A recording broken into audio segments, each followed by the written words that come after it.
તો લોકસભા 2024 ચૂંટણીનું જાહેરનામું પ્રસિદ્ધ થયા બાદ ભારતીય જનતા પાર્ટીએ ઉમેદવારોની પસંદગી કરી હતી, જ્યાં પરંતુ સાબરકાંઠા બેઠકના ઉમેદવારને લઈને વિરોધનો વંટોળ ઊભો થયો હતો.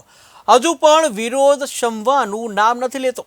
ત્યારે આજે યોજાયેલી બેઠક દરમિયાન ભારતીય જનતા પાર્ટીના ચૂંટાયેલા સદસ્યો તેમજ કાર્યકરો દ્વારા ઉમેદવારનો વિરોધ કરવામાં આવ્યો હતો, જ્યાં ભીખાજી ઠાકોરને જગ્યાએ સાબરકાંઠા લોકસભા બેઠકના ઉમેદવાર તરીકે ભારતીય જનતા પાર્ટીએ શોભનાબેન બારૈયાની પસંદગી કરવામાં આવી હતી. પરંતુ શોભનાબેન બારૈયાના પતિ મહેન્દ્રસિંહ બારૈયા કોંગ્રેસ પક્ષમાંથી ચૂંટાઈ આવેલા ધારાસભ્ય બન્યા હતા. ત્યારે ત્યારબાદ પૂર્વ ધારાસભ્ય મહેન્દ્રસિંહ બારૈયા 1 વર્ષ અગાઉ ભારતીય જનતા પાર્ટીમાં જોડાયા હતા અને તેમના પત્ની શોભનાબેન બારૈયાને ભારતીય જનતા પાર્ટીએ મેદાનમાં ઉતાર્યા છે. જોકે ભારતીય જનતા પાર્ટીના કાર્યકર્તાઓ દ્વારા શોભનાબેન બારૈયાનો વિરોધ કરવામાં આવી રહ્યો છે.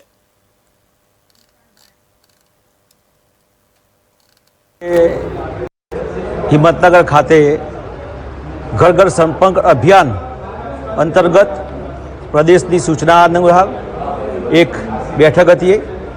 એમાં પ્રદેશમાંથી દુષ્યંતભાઈ પંડ્યા ઉપસ્થિત હતા, અમારા પ્રભારી હતા, ધારાસભ્ય હતા, સાંસદ સભ્યો હતા અને એમની હાજરીમાં આ કાર્યકર્તાઓ શાંતિપૂર્વક મિટિંગ ચાલુ હતી.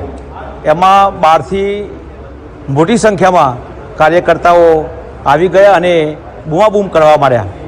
આ બૂમાબૂમ કરતાં અમે ચાલુ મિટિંગ છોડી અને આ કાર્યકર્તાઓને સાંભળવા માટે અમારા હોલની બહાર આવેલા અને કાર્યકર્તાઓને અમને શાંતિપૂર્વક સાંભળેલા. ભારતીય જનતા પાર્ટીના તમામ કાર્યકર્તાઓએ ખૂબ જ સંયમપૂર્વક અમને અને આક્રોશપૂર્વક એમની રજૂઆત અમને કરેલી છે. એમની એક જ માગણી હતી કે અત્યારે હાલ જે ભારતીય જનતા પાર્ટીના ઉમેદવાર જાહેર કરેલા છે એ ઉમેદવારને તાત્કાલિક બદલવામાં આવે. અમે એમને એવી હૈયાધારણા આપી છે, ગઈકાલે પણ મેં એમને આપી હતી હૈયાધારણ કે આપની જે પણ રજૂઆત છે એ રજૂઆત હું પ્રદેશમાં પહોંચાડીશ. શોભનાબેનને અમે છેલ્લા 15થી 20 વર્ષથી આપણે એમને ઓળખતા પણ નથી, બરાબર છે.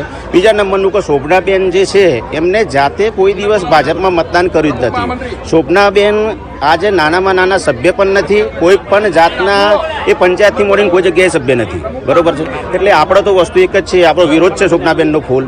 અને ટિકિટ જો એમને લેડીઝમાં આપવાની થાય તો કૌશલ્યા કુંવરબા છે, રેખાબા ઝાલા છે, અને અહીંયા ના આપ્યું હોય તો પછી ભીખાજી તો જે છે એ બરાબર છે, ભીખાજીના બસ.